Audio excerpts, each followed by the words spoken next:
Isaac Newton ಒಂದು model ಮಾಡಿಟ್ಟಿದ್ದ, ಮಾದರಿ ಮಾಡಿಟ್ಟಿದ್ದ ಒಂದು ದೊಡ್ಡ ಕೋಣೆಯಲ್ಲಿ. ಹೀಗೆ ಹ್ಯಾಂಡಲ್ ತಿರುಗಿಸಿದ್ರೆ ಮಧ್ಯದಲ್ಲಿ ಸೂರ್ಯ, ಸುತ್ತಲೂ ಗ್ರಹಗಳು ಸುತ್ತಬೇಕು. ಕರೆಕ್ಟ್ ಆಗಿ ತಿರುಗಿಸಿದ್ರೆ ಸುತ್ತು, ಹಾಗೆ ಗಣಿತ ಪ್ರಕಾರ ಎಲ್ಲ ಸರಿಯಾಗಿ ವ್ಯವಸ್ಥೆ ಮಾಡಿಟ್ಟಿದ್ದ. ಅದು ಪವಾಡ ಆಗಿತ್ತ ಕಾಲಕ್ಕೆ ಬಂದು ನೋಡೋರು ಜನ ಎಲ್ಲ. ಹೀಗೆ ಹ್ಯಾಂಡಲ್ ತಿರುಗಿಸಿದ್ರೆ ಗ್ರಹಗಳು ಸುತ್ತ ಹೋಗ್ಬೇಕು, ಸೂರ್ಯನ ಸುತ್ತ. ಒಬ್ಬ ವಿಜ್ಞಾನಿ ಬಂದ, ರಷ್ಯಾದ ವಿಜ್ಞಾನಿ. ಅವನಿಗೆ ದೇವರಲ್ಲಿ ನಂಬಿಕೆ ಇಲ್ಲ. ಅವ್ನು ನೋಡಿದ ಮಾಡೆಲ್ ಬಹಳ ಚೆನ್ನಾಗಿತ್ತು. ಹೋಗಿದ್ರು ನ್ಯೂಟನ್ ಹೇಳಿದಂತೆ, ನ್ಯೂಟನ್ ಅದ್ಭುತ ಮಾಡಿದ್ದೀರಪ್ಪ, ಒಳ್ಳೆ ಮಾಡೆಲ್ ಮಾಡಿದ್ದೀರಿ, ಇದನ್ನ ಚೆನ್ನಾಗಿದೆ ಅಂತ. ನ್ಯೂಟನ್ ಹೇಳಿದಂತೆ ನಾನು ಮಾಡಿಲ್ಲ ಅಂದ. ಮಾಡಿಲ್ಲ, ಒಂದು ಬರ್ದಿದ್ದಾರೆ, ನ್ಯೂಟನ್ ಮಾಡಿದ್ದು ಬರ್ದಿದ್ದಾರೆ, ನಾನ್ ಮಾಡಿದ್ದಲ್ಲ. ಮತ್ತೆ ಯಾರು ಮಾಡಿದ್ರು?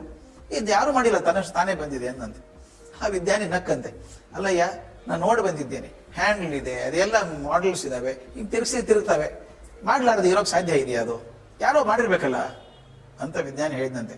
ಆಗ ನ್ಯೂಟನ್ ಒಂದು ಬೆನ್ ತಟ್ಟಿ ಹೇಳ್ತಾನೆ, ಇದು ಒರಿಜಿನಲ್ ಅಲ್ಲಪ್ಪ, ನಾನು ಕೋಣೆ ಹೇಳಿದ್ದು ಒರಿಜಿನಲ್ ಅಲ್ಲ, ಇದು ಮೂಲ ಅಲ್ಲ, ಮೂಲ ಮೇಲಿದೆ ಆಕಾಶದಲ್ಲಿ, ಅದ್ರದ್ದೊಂದು ಸಣ್ಣ ಮಾದರಿ ಮಾಡಿಟ್ಟಿದ್ದೆ ನಾನು ಅಷ್ಟೇನೆ. ಆಗ ಹೇಳ್ತಾನೆ, ಈ ಮಾದರಿ ಮಾಡಿರೋದಕ್ಕೆ ಒಬ್ಬ ಮನುಷ್ಯ ಇರಬೇಕು ಅಂತ ನೀನು ನಂಬಿಕೊಳ್ಳೋದಾದ್ರೆ, ಮಾದರಿ ಮಾಡೋದಕ್ಕೆ ಒಬ್ಬ ಮನುಷ್ಯ ಇರಬೇಕು ಅಂತ ನಂಬಿಕೊಳ್ಳೋದಾದ್ರೆ, ಮೂಲ ಮಾಡೋದನ್ನೊಬ್ರು ಇರ್ಬೇಕಲ್ಲ, ಅವನೊಬ್ಬ ಅಲ್ವಾ? ಯಾವುದೋ ಒಂದು ಶಕ್ತಿ ಇರ್ಬೇಕಲ್ಲ. ನೀ ಮನುಷ್ಯ ಅನ್ನೋ, ದೇವರನ್ನು, ಶಕ್ತಿ ಅನ್ನೋ, ಏನೇ ಅನ್ನೋ ಒಂದು ಶಕ್ತಿ ಇರ್ಬೇಕಾ? ಆ ಶಕ್ತಿ ನಾವು ದೇವ್ರು ಅಂತೀವಿ ಅಂತ ಹೇಳಿದಂತೆ.